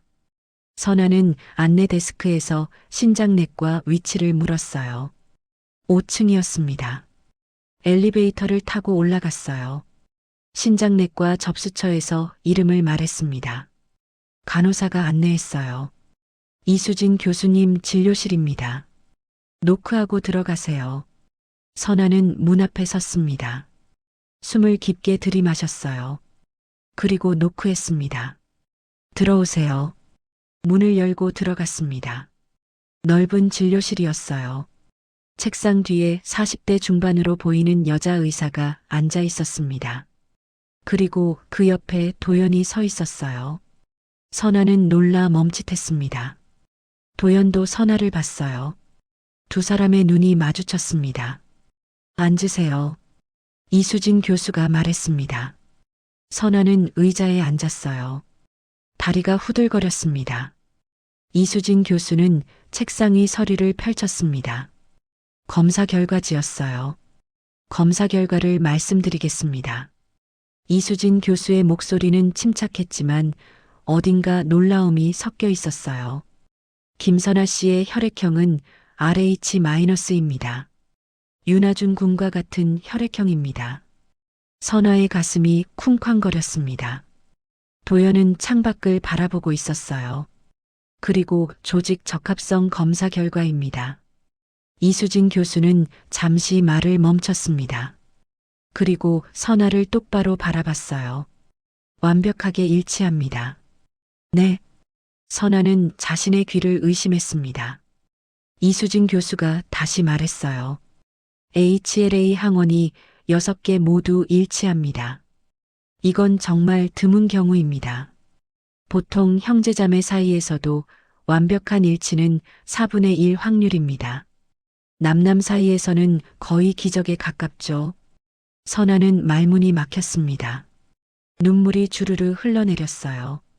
그럼 제가 하준이에게 신장을 줄 수 있다는 말씀이신가요? 네, 의학적으로는 가능합니다. 하지만 이수진 교수는 또 다른 서류를 꺼냈습니다. 김선아 씨의 건강검진 결과를 보니 심장에 문제가 있습니다. 부정맥과 심근경색 병력이 있으시죠? 선아는 고개를 끄덕였습니다. 5년 전 심근경색으로 쓰러진 적이 있었어요. 그 후로 약을 먹으며 지내고 있었습니다. 신장 적출 수술은 전신 마취가 필요합니다. 그리고 수술 시간도 서너 시간 걸립니다. 선아 씨의 심장 상태로는 위험할 수 있습니다. 얼마나 위험한가요? 선아의 목소리는 떨리지 않았습니다. 이수진 교수는 심각한 표정을 지었어요. 수술 중 심장마비가 올 수 있습니다. 사망 위험도 있습니다. 진료실이 조용해졌습니다. 시계 초침 소리만 들렸어요. 그래도 하준이를 살릴 수 있습니까? 선아가 물었습니다. 이수진 교수는 고개를 끄덕였어요. 네, 선아 씨의 신장이 이식된다면 하준이는 정상적인 생활을 할 수 있습니다. 선아는 미소를 지었습니다. 눈물이 흘러내렸지만 표정은 밝았어요. 그럼 합니다. 선아 씨, 잘 생각하셔야 합니다. 목숨이 위험할 수 있습니다. 괜찮습니다. 선아는 단호하게 말했습니다. 그리고 도연을 바라봤어요. 하준이가 살아난다면 제 생명은 덤입니다. 도연이 선아를 돌아봤습니다. 그의 눈이 붉어져 있었어요. 입술이 떨렸습니다. 왜 그러시는 겁니까? 우린 남이 아닙니다. 선아가 조용히 말했습니다. 이 검사 결과가 증명하잖아요. 이렇게 완벽하게 일치하는 건 가족이 아니면 불가능합니다. 이수진 교수가 끼어들었습니다. 맞습니다. 사실 저도 놀랐습니다. 이 정도 일치도라면 직계 가족일 가능성이 높습니다. 혹시 두 분 사이에? 아닙니다. 도연이 차갑게 말했습니다. 저희는 남입니다. 단지 우연의 일치일 뿐입니다. 선아는 도연을 바라봤습니다. 그의 눈빛이 흔들리고 있었어요. 부정하고 있었지만 마음 깊은 곳에서는 알고 있는 것 같았습니다. 도연 씨, 선아가 부드럽게 불렀습니다. 도연이 움찔했어요. 선아는 계속 말했습니다. 인정하기 싫으신 거 압니다. 과거가 괴로우신 것도 이해합니다. 하지만 이제는 마주해야 하지 않을까요? 도연은 대답하지 않았습니다. 고개를 돌려 창밖을 바라봤어요. 어깨가 미세하게 떨리고 있었습니다. 이수진 교수가 말했습니다. 일단 수술 날짜를 잡겠습니다. 선아 씨, 정말 괜찮으시겠습니까? 네, 괜찮습니다. 그럼 일주일 후 수술하겠습니다. 그 전에 정밀 검사를 몇 가지 더 받으셔야 합니다. 선아는 고개를 끄덕였습니다. 이수진 교수가 일정표를 건넸어요. 이 날짜에 맞춰 병원에 오세요. 검사 받으시고 수술 전날 입원하시면 됩니다. 선아는 일정표를 받아들었습니다. 손이 떨렸어요. 일주일 후면 수술입니다. 일주일 후면 하준이가 새로운 삶을 얻게 돼요. 진료를 마치고 선아는 복도로 나왔습니다. 도연이 뒤따라 나왔어요. 김선아 씨. 도연이 불렀습니다. 선아는 돌아섰어요. 정말 괜찮으십니까? 목숨이 위험할 수도 있습니다. 알고 있습니다. 왜 그러시는 겁니까? 진짜 이유가 뭡니까? 선아는 도연에게 다가갔습니다. 손을 들어 도연의 뺨을 만졌어요. 도연은 움찔했지만 피하지 않았습니다. 당신이 내 아들이든 아니든 하준이는 살아야 합니다. 어린 생명이 죽어가는 걸 그냥 볼 수는 없어요. 선아의 손이 따뜻했습니다. 도연은 그 온기에 눈을 감았어요. 고맙습니다. 도연의 목소리가 떨렸습니다. 선아는 손을 내렸어요. 고마워할 필요 없어요. 엄마니까요. 선아는 돌아서서 복도를 걸어갔습니다. 도연은 그 뒷모습을 멍하니 바라봤어요. 엄마.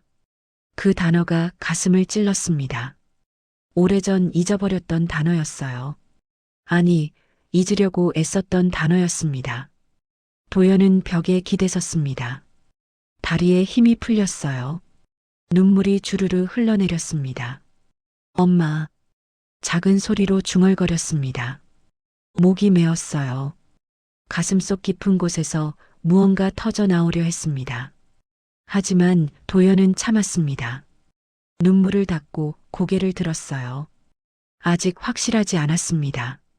혈액형과 조직 적합성만으로는 부족했어요. 도연은 핸드폰을 꺼냈습니다.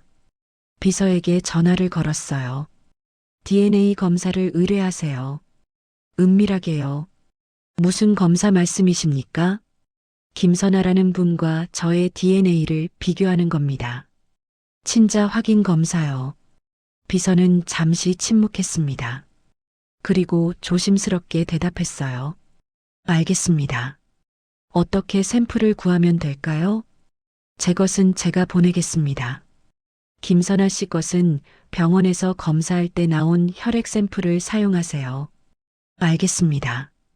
도연은 전화를 끊었습니다. 그리고 하준이 병실로 향했어요. 진실을 알아야 했습니다. 이제는 더 이상 도망칠 수 없었어요. 병실 문을 열었습니다. 하준이 침대에 앉아 그림책을 보고 있었어요. 도연을 보자 환하게 웃었습니다. 아빠. 도연은 아들을 안았습니다. 작고 여린 몸이 품에 안겼어요. 곧 나을 거야. 아빠가 약속할게. 도연은 속삭였습니다. 하준은 아빠의 품에 얼굴을 묻었어요. 아빠 사랑해. 아빠도 사랑해. 도연의 눈에서 눈물이 흘러내렸습니다. 아들이 보지 못하게 고개를 들어 천장을 봤어요. 형광등 불빛이 눈물에 번져 보였습니다. 일주일이 흘렀습니다. 선아는 매일 병원에 나와 검사를 받았어요. 혈액 검사, 심전도 검사, 흉부 엑스레이. 수술 전 필요한 모든 검사를 마쳤습니다. 수술 전날이었습니다. 선아는 아침 일찍 병원에 도착했어요. 입원 수속을 밟고 병실로 올라갔습니다. 3인실이었어요. 창가 침대가 선아의 자리였습니다. 선아는 병원복으로 갈아입었습니다. 하얀 환자복이 몸에 헐렁했어요. 거울을 봤습니다. 55의 얼굴이 더 늙어 보였어요. 괜찮아. 하준이만 살면 돼. 선아는 스스로에게 말했습니다. 침대에 누웠어요. 천장을 바라봤습니다. 하얀 천장이 눈부셨어요. 오후 2시쯤이었습니다. 병실 문이 열렸어요. 도연이 들어왔습니다. 손에 봉투를 들고 있었어요. 안녕하세요. 도연이 인사했습니다. 목소리가 떨리고 있었어요. 선아는 일어나 앉았습니다. 어서 오세요. 하준이는 괜찮아요? 네, 오늘 아침 상태가 좋아졌습니다. 내일 수술을 기다리고 있어요. 도연은 침대 옆 의자에 앉았습니다. 한참을 말이 없었어요. 선아도 기다렸습니다. 김선아 씨. 도연이 조심스럽게 입을 열었습니다. 할 말이 있습니다. 말씀하세요. 도연은 손에 들고 있던 봉투를 꺼냈습니다. 하얀 봉투였어요. 선아는 그것을 바라봤습니다. DNA 검사를 했습니다. 선아의 심장이 멎는 듯 했습니다. 숨이 막혔어요. 몰래 검사를 의뢰했습니다. 병원에서 검사할 때 나온 혈액 샘플을 사용했어요. 도연의 손이 떨렸습니다. 봉투를 쥔 손이 부들부들 떨렸어요. 결과가 나왔습니다. 어제 받았어요. 선아는 입술을 깨물었습니다. 눈물이 차올랐어요. 결과가 어떻게 나왔나요? 목소리가 떨렸습니다. 도연은 봉투를 열었어요. 서류를 꺼냈습니다. 손이 너무 떨려서 서류가 바닥에 떨어졌어요. 선아가 몸을 숙여 서류를 주었습니다. 첫 페이지를 펼쳤어요. 복잡한 숫자와 표가 가득했습니다. 그리고 맨 아래 결론이 적혀 있었어요. 친자관계 확률 99.99%. 선아의 눈에서 눈물이 쏟아졌습니다. 서류를 가슴에 안았어요. 목이 메어 소리가 나오지 않았습니다. 엄마, 도연의 목소리가 들렸습니다. 작고 떨리는 목소리였어요. 선아는 고개를 들었습니다. 도연이 울고 있었어요. 눈물이 주르르 흘러내렸습니다. 엄마, 정말 엄마인가요? 도연의 목소리가 갈라졌습니다. 선아는 침대에서 내려왔어요. 도연에게 다가갔습니다. 그리고 그를 안았어요. 그래, 민재야. 엄마야. 선아가 속삭였습니다. 도연은 선아의 품에 얼굴을 묻었어요. 어른이 된 몸이었지만 마치 어린아이처럼 울었습니다. 엄마, 미안해요. 기억나지 않아서 미안해요. 괜찮아. 아무것도 기억나지 않아도 괜찮아. 선아는 도연의 등을 쓰다듬었습니다. 눈물이 멈추지 않았어요. 10년 동안 기다렸던 순간이었습니다. 10년 동안 그리워했던 아들이 품에 안겨 있었어요. 바다가 너를 삼켰지만 세월이 다시 돌려보냈구나. 선아가 중얼거렸습니다. 도연은 고개를 들었어요. 얼굴이 눈물로 범벅이 되어 있었습니다. 저 어릴 때 악몽을 꿨어요. 파도 소리가 들리고 물에 빠지는 꿈이요. 무서워서 잠을 못 잤어요. 그게 기억이었구나. 입양되고 나서 양부모님이 좋은 분들이었어요. 하지만 늘 뭔가 빈 것 같았어요. 뭔가 잃어버린 것 같았어요. 도연의 목소리가 떨렸습니다. 선아는 도연의 뺨을 만졌어요. 이제 찾았잖아. 엄마를 찾았어. 두 사람은 한참을 껴안고 있었습니다. 시간이 멈춘 것 같았어요. 병실 창밖으로 석양이 지고 있었습니다. 바로 그때였습니다. 병실 문이 벌컥 열렸어요. 간호사가 급히 들어왔습니다. 김선아 씨, 큰일 났습니다. 선아와 도연은 놀라 돌아봤습니다. 간호사의 얼굴이 창백했어요. 수술실에서 연락이 왔습니다. 내일 수술 일정에 문제가 생겼어요. 무슨 문제요?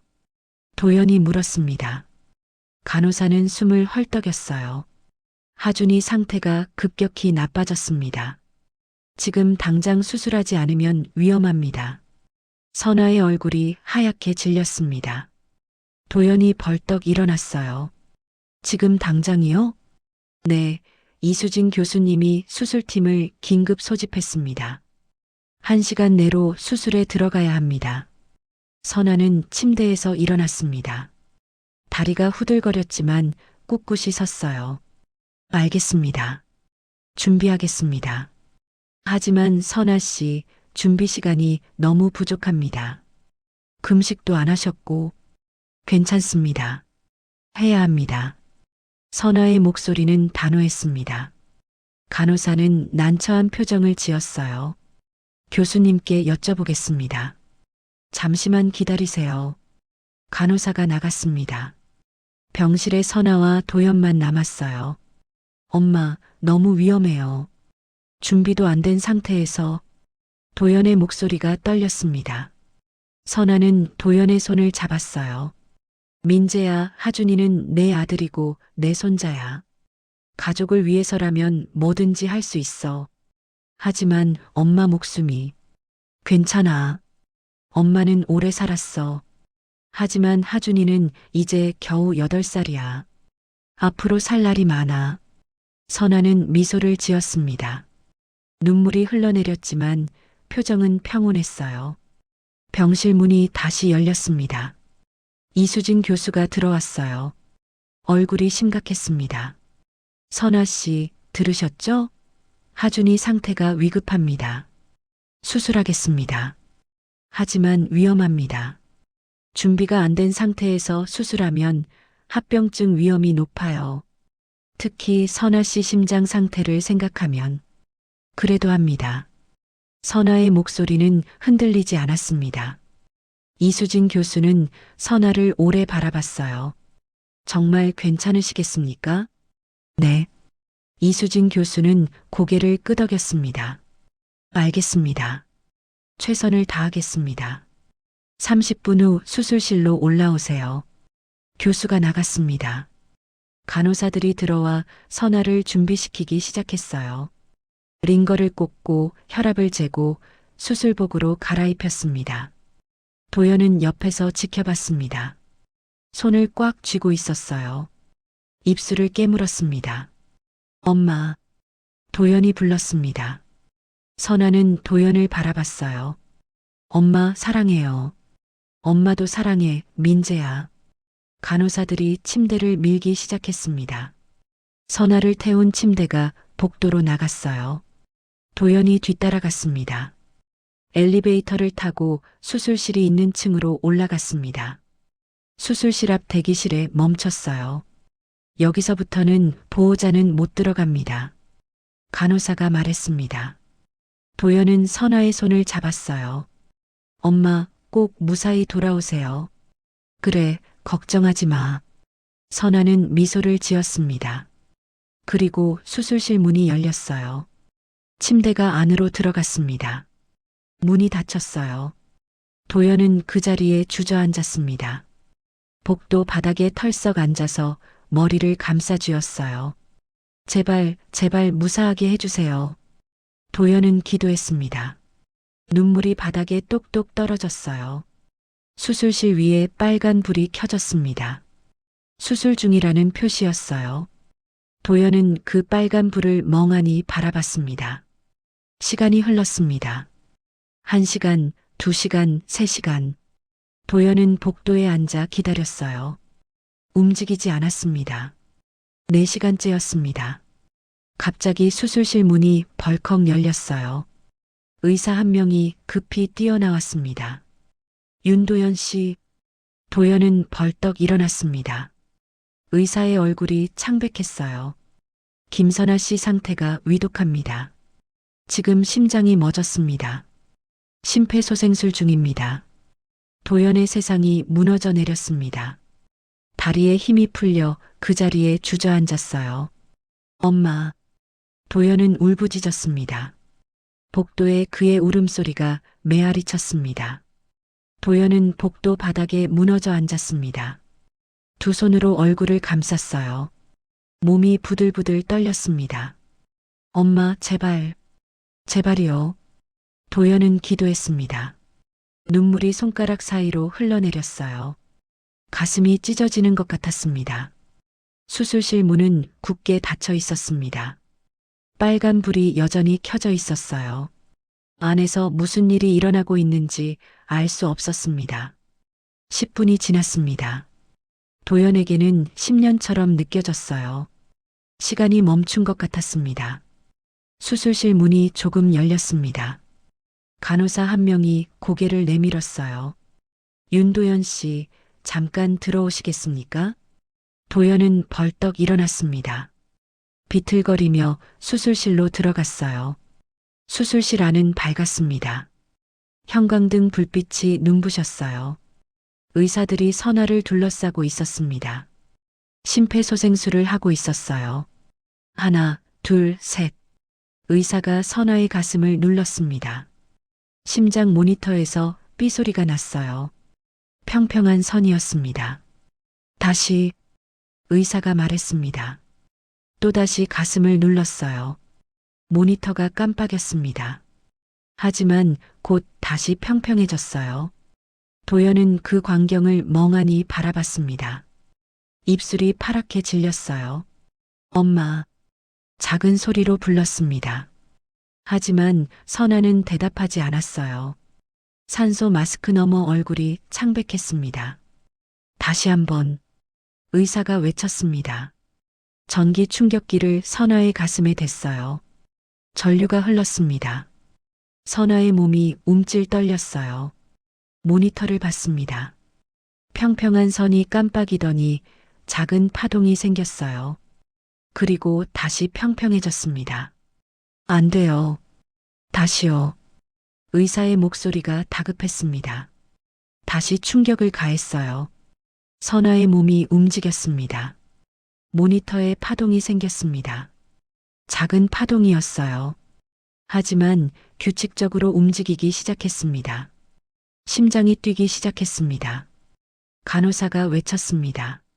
수술실에 안도의 한숨이 퍼졌어요. 이수진 교수가 도연에게 다가왔습니다. 마스크 너머 눈이 피곤해 보였어요. 살아났습니다. 하지만 아직 안심할 수 없습니다. 중환자실로 옮겨야 합니다. 도연은 고개를 끄덕였습니다. 말이 나오지 않았어요. 다리에 힘이 풀렸습니다. 하준이는요? 겨우 물었습니다. 이수진 교수는 미소를 지었어요. 수술은 성공적이었습니다. 심장이 잘 작동하고 있어요. 회복실에 있습니다. 도연의 눈에서 눈물이 쏟아졌습니다. 기쁨과 슬픔이 뒤섞인 눈물이었어요. 감사합니다. 정말 감사합니다. 도연은 고개를 숙여 인사했습니다. 이수진 교수는 도연의 어깨를 가볍게 두드렸어요. 선아 씨가 대단한 분입니다. 목숨을 걸고 손자를 살렸어요. 간호사들이 선아를 중환자실로 옮겼습니다. 도연은 뒤따라갔어요. 중환자실 문 앞에서 멈췄습니다. 보호자는 1시간에 10분씩만 면회 가능합니다. 다음 면회 시간은 6시입니다. 간호사가 말했습니다. 도연은 중환자실 문을 바라봤어요. 유리 너머로 선아가 보였습니다. 침대에 누워 있었어요. 온갖 광과 선이 몸에 연결되어 있었습니다. 도연은 유리에 손을 댔습니다. 차가운 유리가 손바닥에 닿았어요. 엄마 살아줘서 고마워요. 도연이 속삭였습니다. 그리고 회복실로 향했어요. 하준이를 봐야 했습니다. 회복실은 조용했습니다. 침대 몇 개가 커튼으로 가려져 있었어요. 간호사가 안내했습니다. 하준이는 저쪽입니다. 커튼을 열었습니다. 하준이가 누워 있었어요. 눈을 감고 있었습니다. 얼굴에 혈색이 돌아와 있었어요. 창백하던 얼굴이 조금 붉어졌습니다. 도연은 하준의 손을 잡았습니다. 따뜻했어요. 차갑던 손이 이제 따뜻했습니다. 하준아. 도연이 불렀습니다. 하준이 눈을 떴어요. 천천히 눈을 깜빡였습니다. 아빠. 작은 목소리였습니다. 도연은 미소를 지었어요. 눈물이 흘러내렸습니다. 그래, 아빠야. 수술 잘 끝났어. 아파요. 조금만 참아. 곧 괜찮아질 거야. 하준은 고개를 끄덕였습니다. 그리고 다시 눈을 감았어요. 금방 잠들었습니다. 도연은 하준의 손을 놓지 않았습니다. 한참을 그렇게 앉아 있었어요. 회장님, 선아 씨 면회 시간입니다. 간호사가 알려줬습니다. 도연은 조심스럽게 하준의 손을 내려놓고 일어났어요. 중환자실로 갔습니다. 손을 소독하고 가운을 입었어요. 마스크를 쓰고 안으로 들어갔습니다. 선아는 여전히 잠들어 있었습니다. 산소 마스크를 쓰고 있었어요. 심장 모니터가 규칙적으로 삐삐 소리를 냈습니다. 도연은 침대 옆에 섰습니다. 선아의 손을 잡았어요. 차가웠습니다. 도연은 두 손으로 선아의 손을 감싸쥐었어요. 체온을 전하려는 듯이요. 엄마, 하준이가 살았어요. 수술 잘 끝났어요. 도연은 조용히 말했습니다. 선아는 대답하지 않았어요. 눈을 감고 있었습니다. 엄마도 빨리 깨어나야 해요. 하준이가 엄마 보고 싶어 할 거예요. 도연의 목소리가 떨렸습니다. 눈물이 뚝뚝 떨어졌어요. 엄마, 미안해요. 처음에 못 알아봐서 미안해요. 냉정하게 대해서 미안해요. 도연은 선아의 손을 이마에 댔습니다. 차가운 손이 이마에 닿았어요. 엄마, 사랑해요. 제발 깨어나세요. 10분이 금방 지났습니다. 간호사가 나가야 한다고 했어요. 도연은 선아의 손을 놓았습니다. 손을 한 번 더 쓰다듬고 중환자실을 나왔습니다. 복도로 나왔습니다. 창밖을 봤어요. 어느새 밤이 깊어져 있었습니다. 하늘에 별이 총총했어요. 도연은 창가에 서서 하늘을 바라봤습니다. 10년 전 그날이 떠올랐어요. 바다에 빠지던 날, 파도에 휩쓸리던 순간, 그날 이후 기억이 없었습니다. 병원에서 깨어났을 때 아무것도 기억나지 않았어요. 의사들은 외상성 기억상실이라고 했습니다. 양부모님을 만났습니다. 좋은 분들이었어요. 따뜻하게 대해줬습니다. 도연은 그분들의 아들로 살았어요. 하지만 늘 뭔가 부족했습니다. 밤마다 악몽을 꿨어요. 파도 소리, 누군가 부르는 목소리. 그 목소리가 누구인지 알 수 없었습니다. 이제야 알았습니다. 그 목소리는 엄마였어요. 바다에 빠진 도연을 부르던 엄마의 목소리였습니다. 엄마. 도연은 작은 소리로 불렀습니다. 목이 메었어요. 밤이 깊어갔습니다. 도연은 병원 복도 의자에 앉았어요. 눈을 감았습니다. 하지만 잠들 수 없었어요. 새벽 4시였습니다. 동이 트기 시작했어요. 회색빛 하늘이 조금씩 밝아졌습니다. 도연은 다시 중환자실로 갔습니다. 면회 시간이 아니었지만 간호사가 허락해줬어요. 선아는 여전히 잠들어 있었습니다. 하지만 얼굴에 혈색이 조금 돌아온 것 같았어요. 도연은 침대 옆에 앉았습니다. 선아의 손을 잡았어요. 어제보다 조금 따뜻했습니다. 엄마, 아침이에요.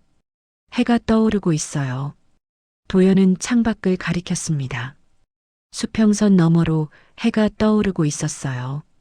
붉은 해가 하늘을 물들였습니다.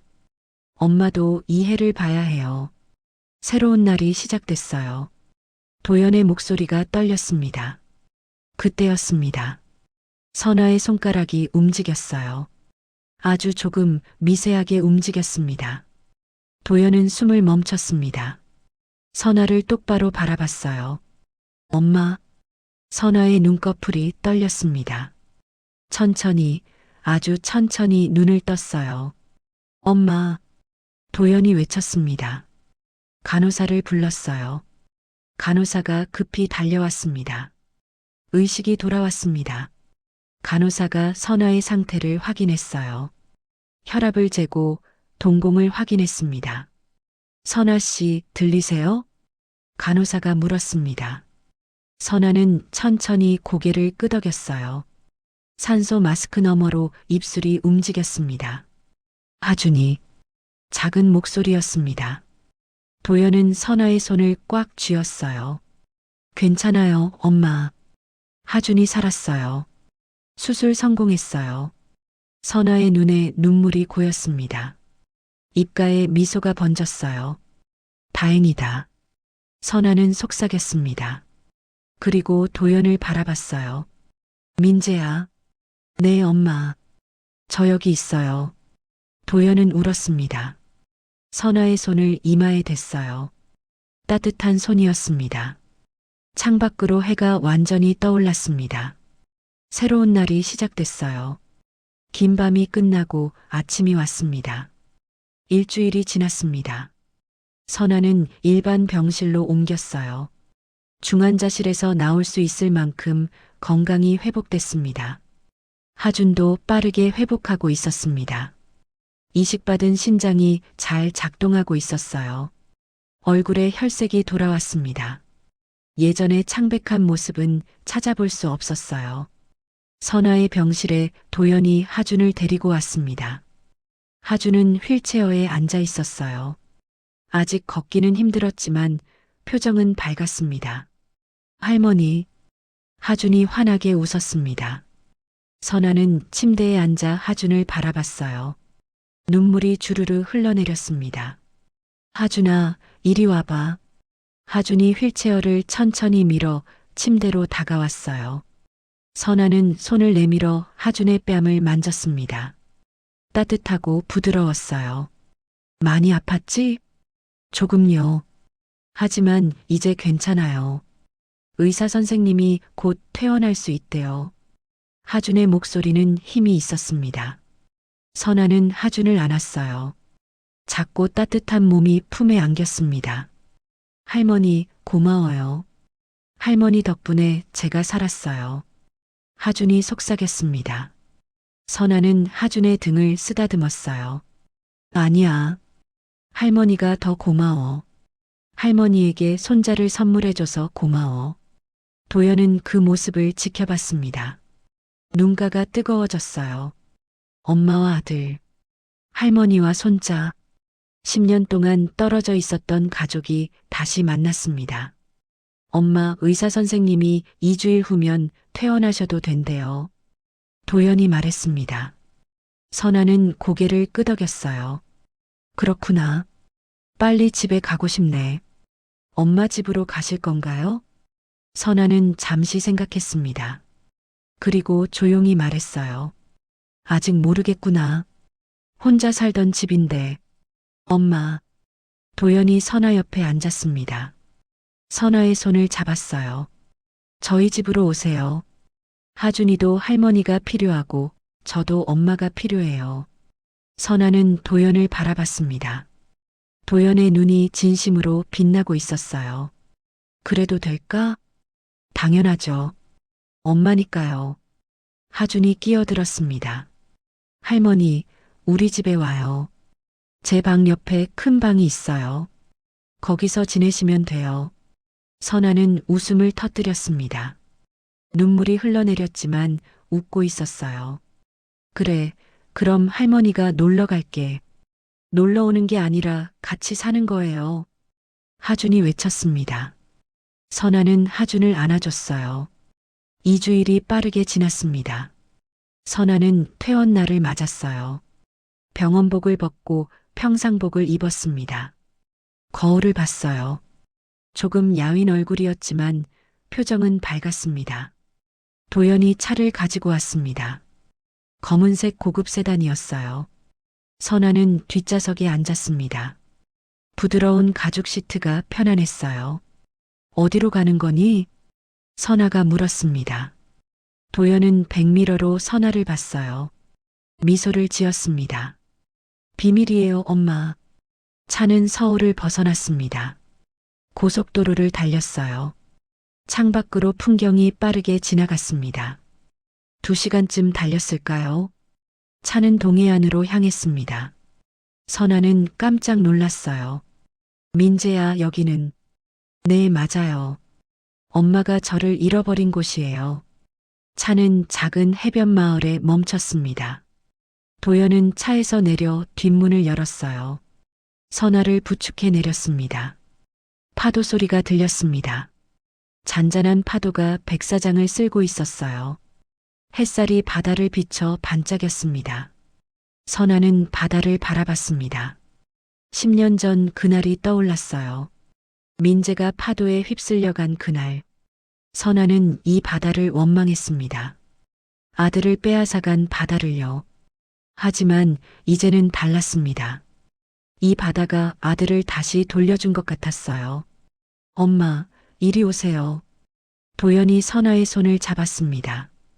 함께 백사장을 걸었어요. 파도가 발에 닿았습니다. 차가운 물이 발목을 적셨어요. 엄마, 저 어렴풋이 기억나요. 도연이 말했습니다.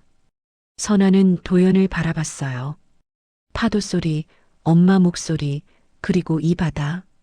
악몽처럼 저를 괴롭혔던 기억들이었어요.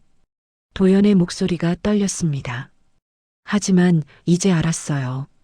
그건 악몽이 아니라 엄마와의 기억이었어요. 엄마가 절 부르던 목소리, 엄마와 함께 놀던 이 바다. 선아는 도연을 안았습니다. 파도가 두 사람의 발을 적셨어요. 미안해, 민재야. 엄마가 널 지켜주지 못해서 미안해. 아니에요, 엄마. 엄마 잘못이 아니에요. 두 사람은 한참을 껴안고 있었습니다. 파도 소리만 들렸어요. 갈매기가 하늘을 날았습니다. 엄마. 도연이 선아를 놓았습니다. 주머니에서 작은 상자를 꺼냈어요. 이거 드리고 싶어요.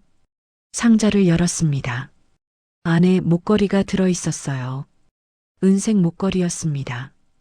펜던트에는 작은 별이 3개 새겨져 있었어요.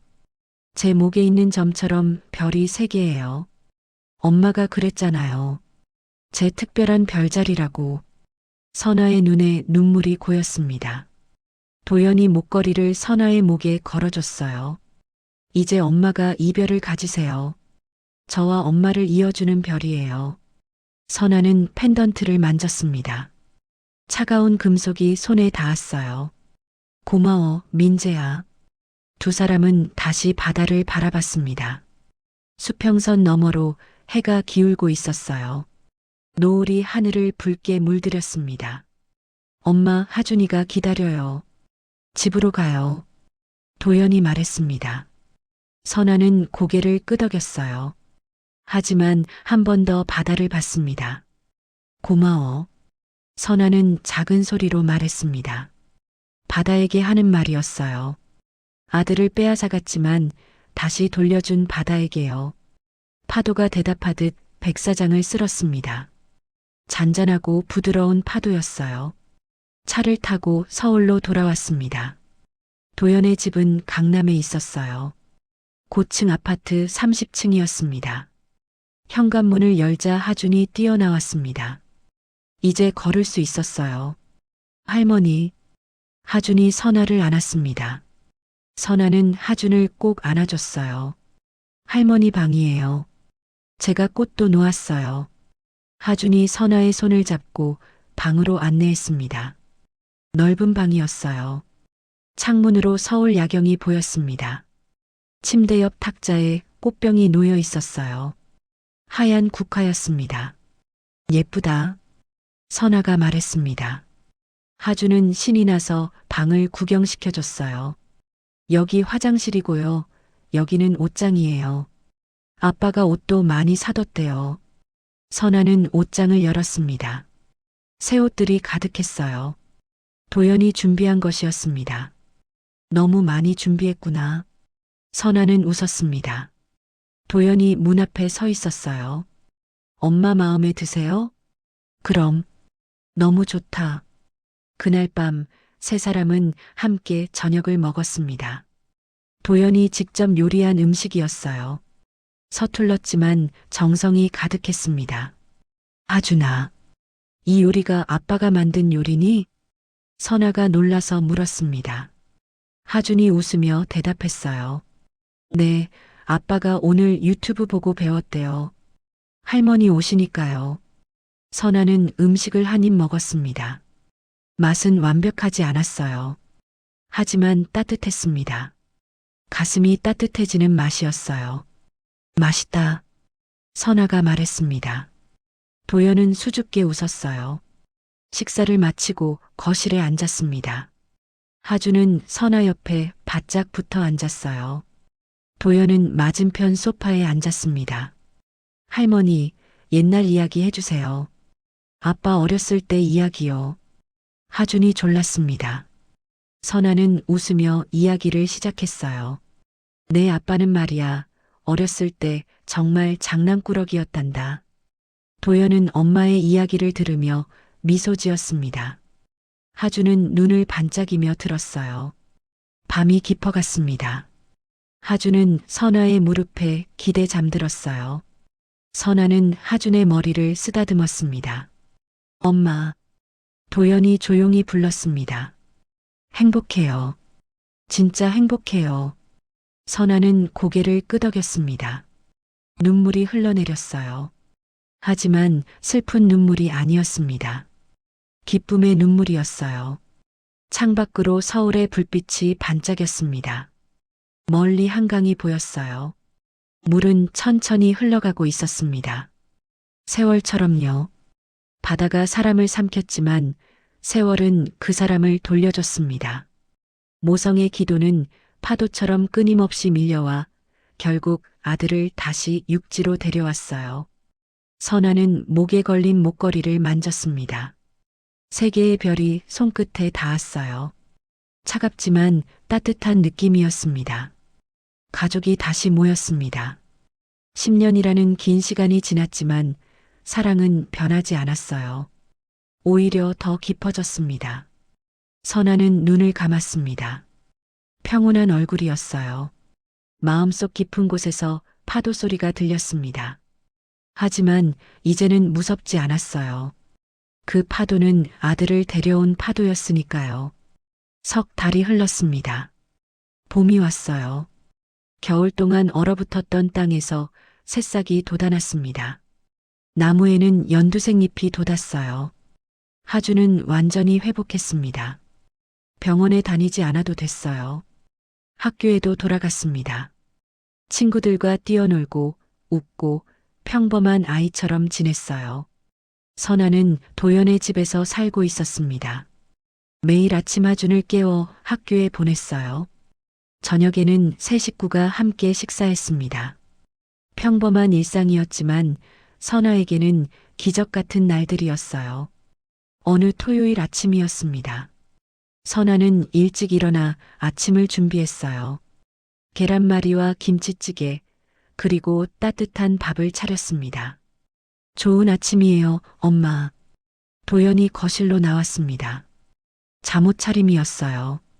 머리가 헝클어져 있었습니다. 잘 잤니? 네, 엄마 덕분에 요즘 잘 자요. 도연은 식탁에 앉았습니다. 선아가 밥을 퍼줬어요. 할머니, 하준이 뛰어왔습니다. 파자마를 입고 있었어요. 머리에 잠이 덜 깬 얼굴이었습니다. 우리 하준이 잘 잤어? 네. 오늘 바다 가는 날이죠? 하준이 신나서 물었습니다. 선아는 고개를 끄덕였어요. 그래, 오늘 바다 가는 날이야. 석 달 전 도연과 함께 갔던 그 바다였습니다. 동해의 작은 해변. 선아는 그곳에 다시 가고 싶었어요. 하준에게도 보여주고 싶었습니다. 아침을 먹고 짐을 챙겼습니다. 도시락과 돗자리, 그리고 카메라를 준비했어요. 선아는 특별히 민재의 옛날 사진 앨범도 가져갔습니다. 차를 타고 출발했습니다. 서울을 벗어나 고속도로를 달렸어요. 창밖으로 봄 풍경이 지나갔습니다. 연두색 들판과 꽃이 핀 나무들이 보였어요. 하준은 뒷좌석에서 노래를 불렀습니다. 밝은 목소리로 동요를 불렀어요. 선아는 옆에 앉아 하준을 바라봤습니다. 건강한 모습이 감사했어요. 2시간쯤 달렸을까요? 차는 해변 마을에 도착했습니다. 파도 소리가 들렸어요. 갈매기가 하늘을 날았습니다. 우와, 바다다. 하준이 차에서 뛰어내렸습니다. 백사장으로 달려갔어요. 선아와 도연은 천천히 뒤따라갔습니다.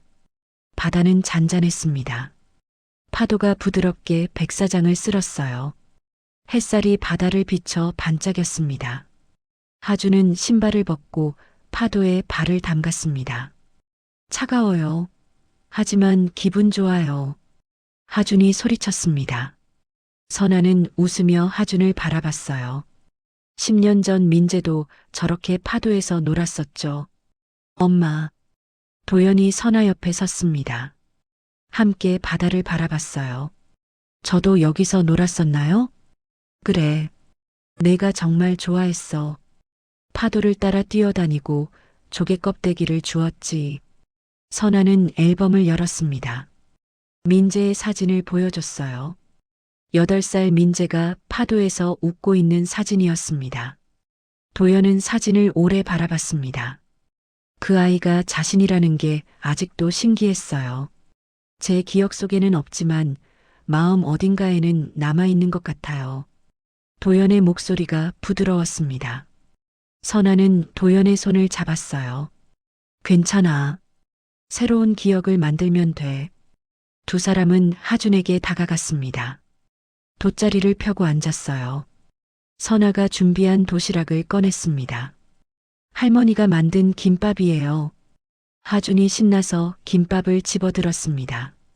한 입 베어 물었어요. 맛있어요. 세 사람은 함께 점심을 먹었습니다. 바닷바람이 살랑살랑 불었어요.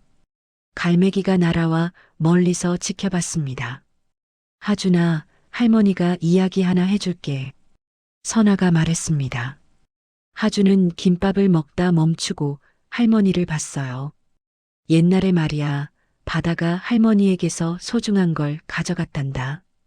뭘 가져갔어요? 내 아빠를 가져갔어. 파도가 아빠를 데려갔지. 하준의 눈이 커졌습니다. 도연은 조용히 듣고 있었어요. 할머니는 정말 슬펐어. 매일 울고 바다를 원망했지. 하지만 세월이 흐르고 흘러서 바다가 아빠를 다시 돌려줬단다. 어떻게요? 신기하게도 아빠가 살아서 돌아온 거야. 다른 모습으로, 다른 이름으로, 하지만 여전히 할머니의 아들로 돌아왔어. 선아는 목이 메었습니다. 하주는 할머니의 손을 잡았어요.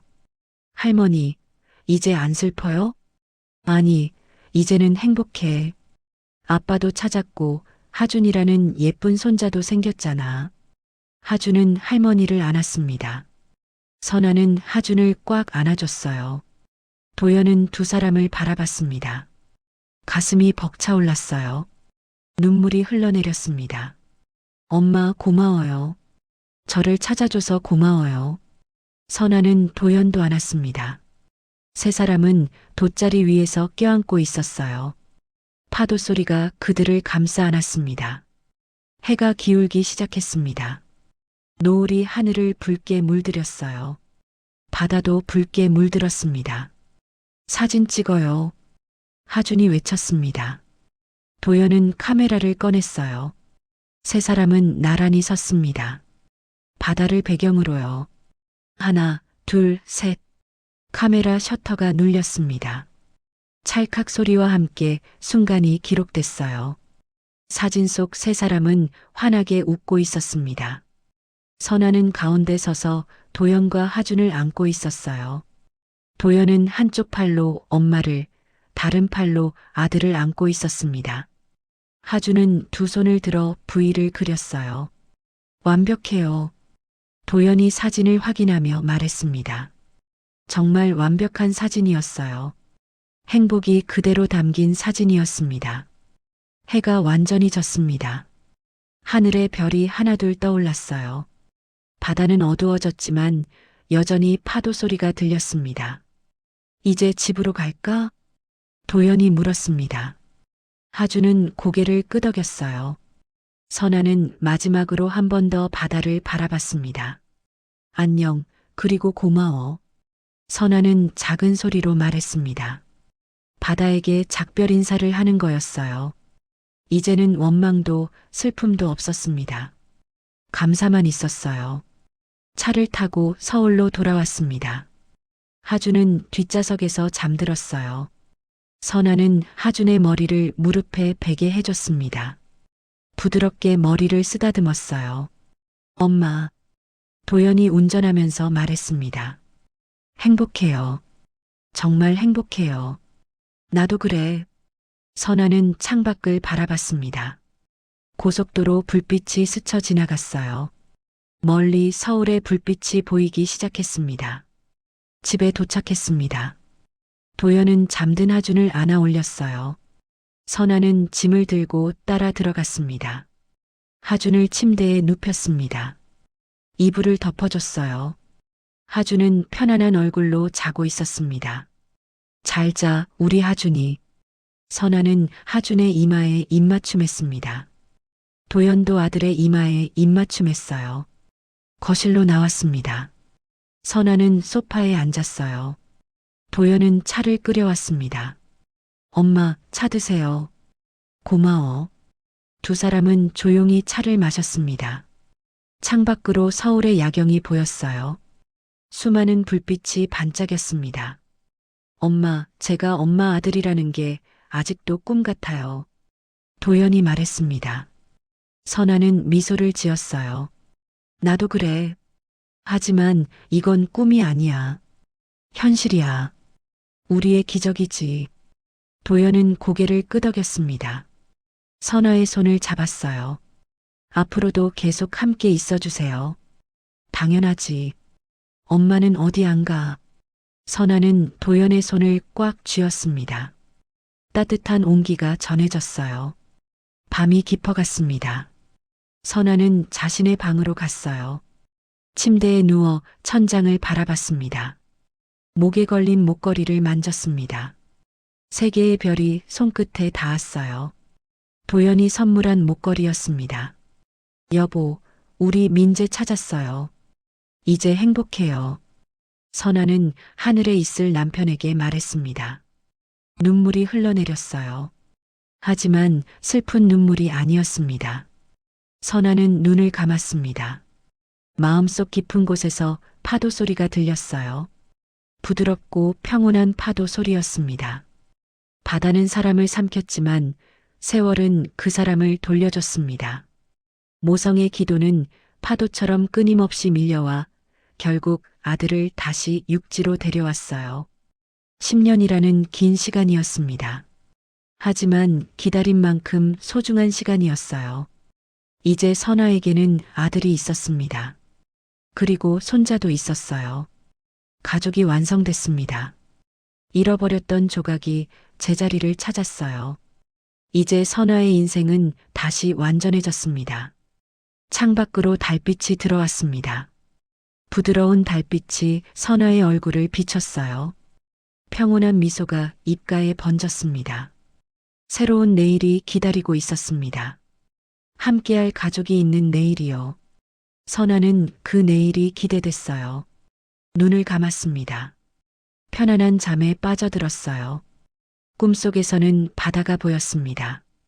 하지만 이제는 무섭지 않은 바다였어요. 아름답고 평화로운 바다였습니다. 그 바다에서 민재가 웃고 있었어요. 어른이 된 도연도 어린 하준도 함께 웃고 있었습니다. 선아도 그들과 함께 웃었어요. 파도가 밀려왔습니다. 하지만 이제 그 파도는 두렵지 않았어요. 따뜻하고 부드러운 파도였습니다. 생명을 돌려준 파도였으니까요. 바다는 때로는 가장 소중한 것을 앗아가지만 세월은 그것을 다시 돌려주기도 합니다. 10년이라는 긴 기다림 끝에 선아가 되찾은 건 아들만이 아니었어요. 잃어버린 시간, 채워지지 않던 빈자리, 그리고 다시 시작할 용기였습니다. 모성의 사랑은 파도처럼 끊임없이 밀려와 결국 기적을 만들어냅니다. 오늘의 이야기를 끝까지 들어주셔서 감사합니다. 댓글을 남겨주시면 한 분 한 분 소중하게 기억하고 인사드리겠습니다. 오늘 하루도 행복하시고 항상 건강하세요. 사연의 삶이었습니다.